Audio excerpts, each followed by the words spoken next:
En este podcast hablaremos de Benjamín de Caceres, periodista, ensayista y poeta casi olvidado, pero de gran interés dentro del pensamiento nihilista y anarcoindividualista. A continuación podrán escuchar un fragmento reflexivo de Ralph Cole, el personaje existencialmente pesimista interpretado por Matthew McConaughey en la serie True Detective. Cerraremos con la entrevista que hemos hecho a Vegana Atea y Más, creadora del canal de YouTube que lleva su nombre.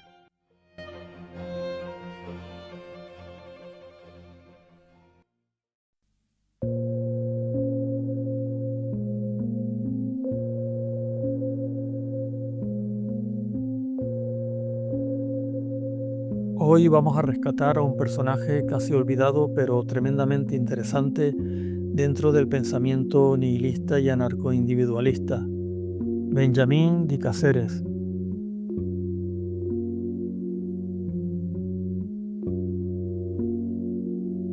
De Caceres nació en el año 1873 en Filadelfia, en Estados Unidos. Fue periodista, ensayista, poeta y uno de los individualistas más feroces de su tiempo. En una época en la que el mundo celebraba el progreso, la democracia de masas y la fe en el futuro, él se dedicó a cuestionarlo todo. Su pensamiento estaba profundamente influido por Nietzsche y por el anarquismo individualista. Para de Caceres, el individuo debía separarse del rebaño social, liberarse de las moralidades impuestas y mirar la existencia con absoluta independencia.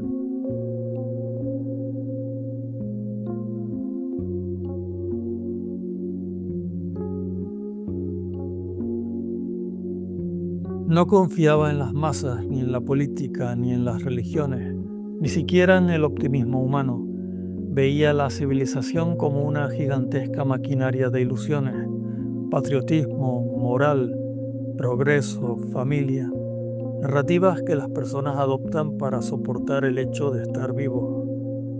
Su estilo era provocador, lleno de aforismos y ataques contra lo que él consideraba la mediocridad colectiva.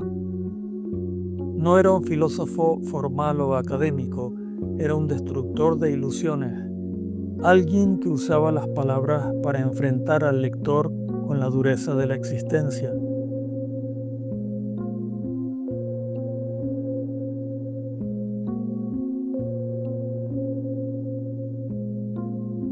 En muchos aspectos su pensamiento roza el nihilismo existencial.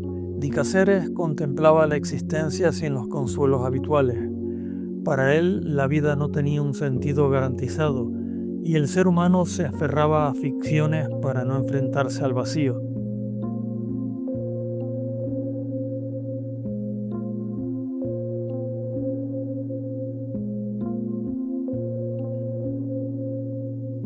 Esto lo llevó también a desconfiar profundamente de muchas instituciones sociales, entre ellas la idea de que reproducirse es algo incuestionable. Aunque no desarrolló una teoría antinatalista sistemática, su crítica a la sociedad y al optimismo biológico conecta claramente con esa sensibilidad filosófica. El mundo, afirmaba de Caceres, está lleno de sufrimiento, lucha, frustración y autoengaño. ¿Por qué traer nuevas conciencias a experimentarlo? Esa pregunta, aunque no siempre formulada directamente, atraviesa el trasfondo de su obra.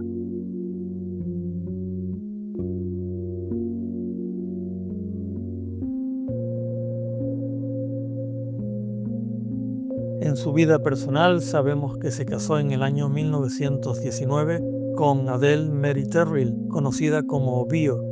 Permanecieron juntos hasta la muerte de Caceres y no tuvieron hijos, algo que encajaba bastante bien con su rechazo a muchas de las convenciones sociales que criticó en sus escritos.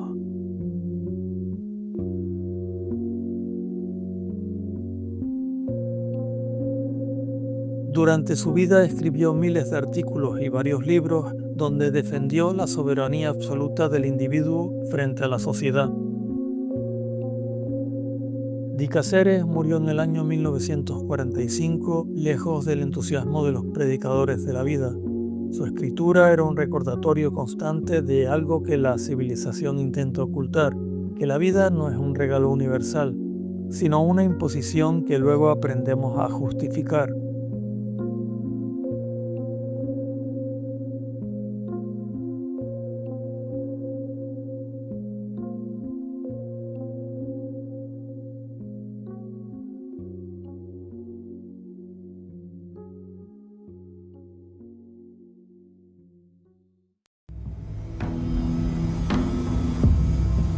Es como si la gente de aquí no tuviera ni idea de que existe el mundo exterior. Podrían vivir en la puta luna. El mundo está repleto de guetos. Solo hay un gueto, tío. Una cloaca en el espacio exterior.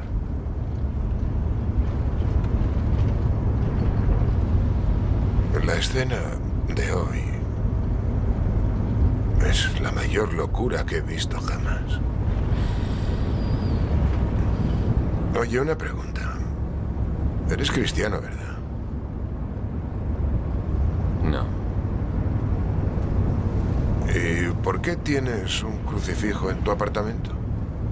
Es una forma de meditación. ¿Cómo dices? Contemplo el momento del huerto. La idea de permitir tu propia crucifixión.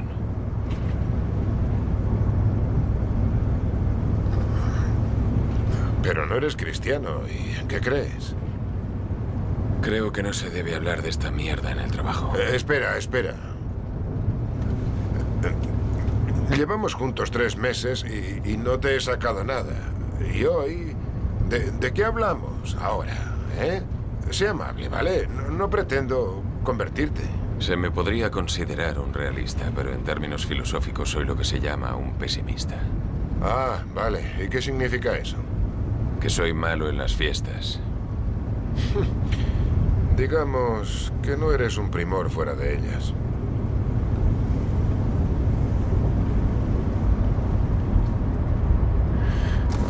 Creo que la conciencia humana es un trágico error de la evolución. Nos volvimos demasiado conscientes de nosotros mismos. La naturaleza creó un aspecto de la naturaleza alejado de sí misma, una criatura que no debería existir según las leyes naturales. Pero eso suena horroroso, joder, Rust. Somos cosas que se obsesionan con la ilusión de tener un yo.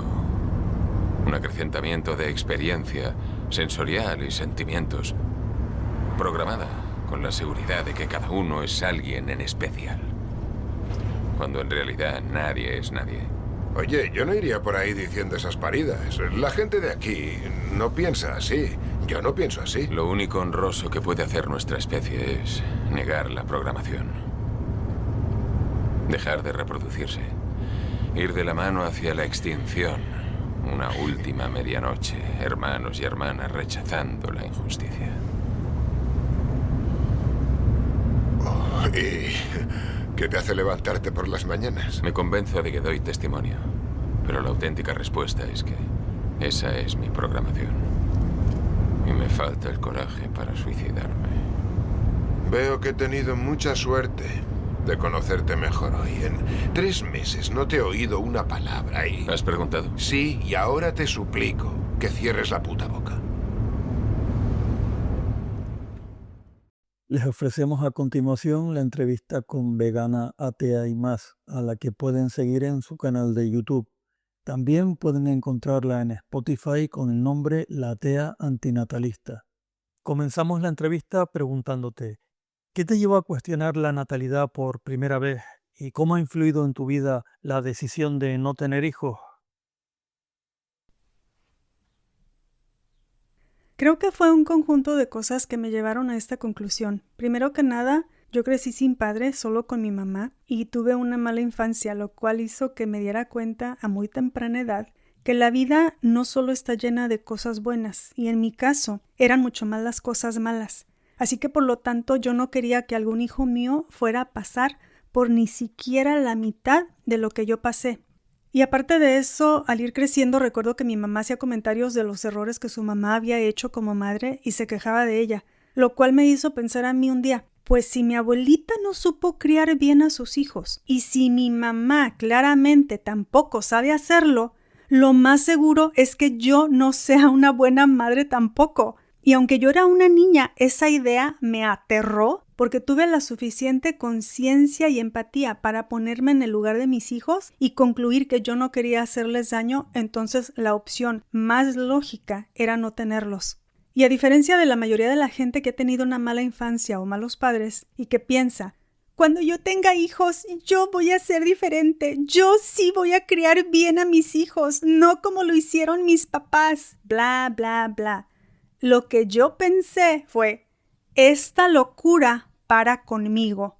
Y así fue. Y a mis 53 años de edad les puedo decir que el no haber tenido hijos ha sido una de las mejores decisiones de mi vida. Y me parece tan absurdo cuando los natalistas te dicen que está bien que disfrutes un poco de tu vida, pero que debe llegar un punto en el que renuncias en gran parte a todo esto para poderte reproducir y que el no hacerlo es egoísta. Pero yo te voy a decir que no existe una fecha de vencimiento o de caducidad para disfrutar de tu tiempo libre, de tu dulce sueño, de tu dinero, de tu libertad, de tu privacidad, de tu paz mental, física y emocional y de todas esas cosas que tú el día de hoy valoras y que te hacen feliz, por más que la gente te quiera convencer de lo contrario. La vida de millones de animales sufre las consecuencias directas de la aparición de nuevos humanos y sus necesidades de consumo. Un humano promedio se alimenta de miles de animales a lo largo de su vida. ¿Cómo ves esta relación entre natalidad y sufrimiento animal, incluyendo contaminación y recursos agotados? Creo que el antinatalismo es la manera más eficaz de erradicar gran parte del sufrimiento animal desde la raíz, porque al no crear más humanos, automáticamente estás disminuyendo el abuso animal. Y como los animales no se pueden defender, pareciera que el planeta y la naturaleza están reaccionando por ellos y me alegra, porque toda acción tiene una consecuencia. Y esto lo vemos en la deforestación, las sequías, la contaminación del agua, así como pasa con muchas personas que viven cerca de granjas y cómo les perjudica eso a su salud, por ejemplo. También cabe mencionar que existe un alto índice de suicidios entre personas que trabajan en mataderos. Y no podemos estar produciendo más humanos que afectan directamente a los animales y al planeta y luego quejarnos del cambio climático, el aumento de huracanes, tornados, inundaciones, incendios, etc., cuando estos son el resultado de nuestras acciones, porque no estamos solo torturando y matando miles de millones de animales, sino que estamos perjudicando a toda la humanidad también. Y si no estoy de acuerdo en que los humanos se reproduzcan, me parece aún más absurdo e incongruente que se reproduzcan los veganos, ya que estos entienden perfectamente la gravedad del asunto, o sea que están viendo la tempestad y no se hincan. Porque por más que quieran creer y soñar que sus hijos serán siempre veganos y que ellos también tendrán hijos que serán veganos, eso es una fantasía, porque nadie puede controlar lo que sus hijos harán con su vida el día de mañana, por más que quieran creer lo contrario. ¿Cómo respondes a quienes llaman egoísta o pesimista a la decisión de no reproducirse, siendo para ti un acto ético de compasión y responsabilidad?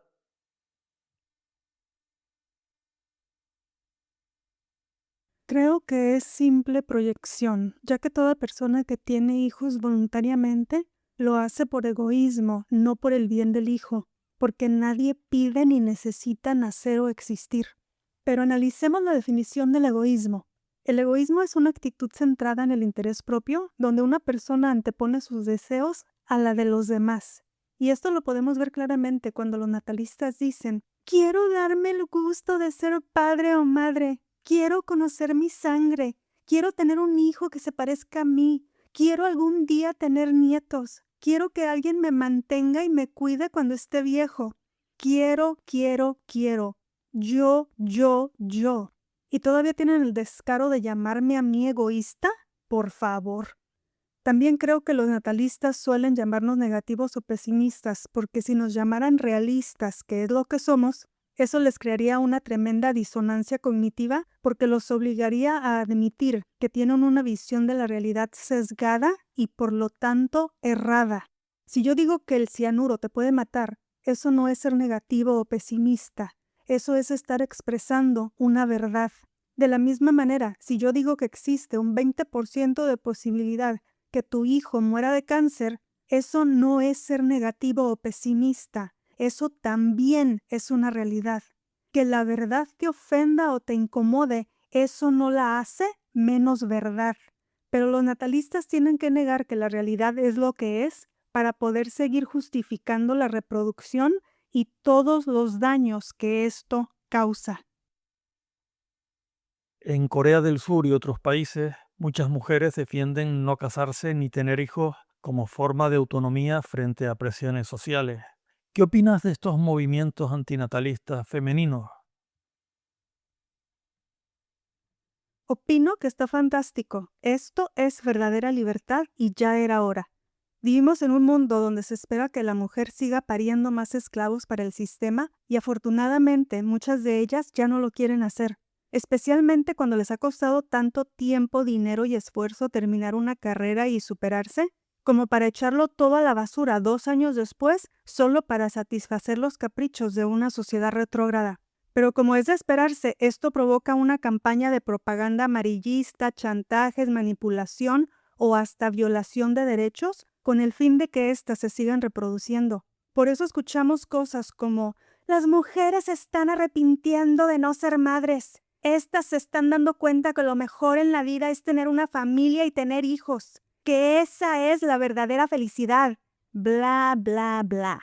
Pero ya es muy justo que se volteen los papeles y que sea la sociedad la que se empiece a adaptar a ellas. Y a lo que me refiero es que si la baja natalidad afecta a la economía de los países, ese no es problema de las mujeres, ni tenemos nosotras por qué cambiar o sacrificarnos para beneficiar a la sociedad, sino que es la sociedad la que tendrá que buscar nuevas maneras de adaptarse a los cambios que esto está trayendo. Desde tu experiencia, ¿cuál ha sido la reacción más difícil por parte de amigos o familiares cuando compartes tu posición antinatalista?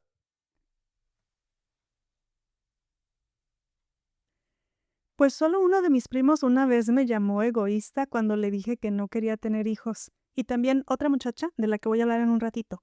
El resto de mi familia nunca me ha criticado por eso, al contrario, 2 de mis tías me han admitido que ellas creen que fue una buena decisión de mi parte porque me vieron crecer y se dieron cuenta de la mala infancia que tuve y concluyeron que por todos mis traumas, lo más seguro es que yo no hubiera sido una buena madre y que hubiera dañado emocionalmente a esos niños aún sin querer. Y estoy completamente de acuerdo con ellas. Pero por otro lado, mi mamá unas cuantas veces me llegó a decir que le hubiera gustado que yo le diera nietos porque ella siempre soñó con eso y pues qué equivocada estaba. Y la reacción más difícil para mí fue cuando mi exmarido me dijo que prefería divorciarse de mí después de 1 año de casados porque yo no quería hijos, a pesar de que él sabía cuál era mi postura antes de que me propusiera matrimonio y que le advertí que nunca iba a cambiar de opinión. Y como se negó a adoptar, pues entonces mejor nos divorciamos.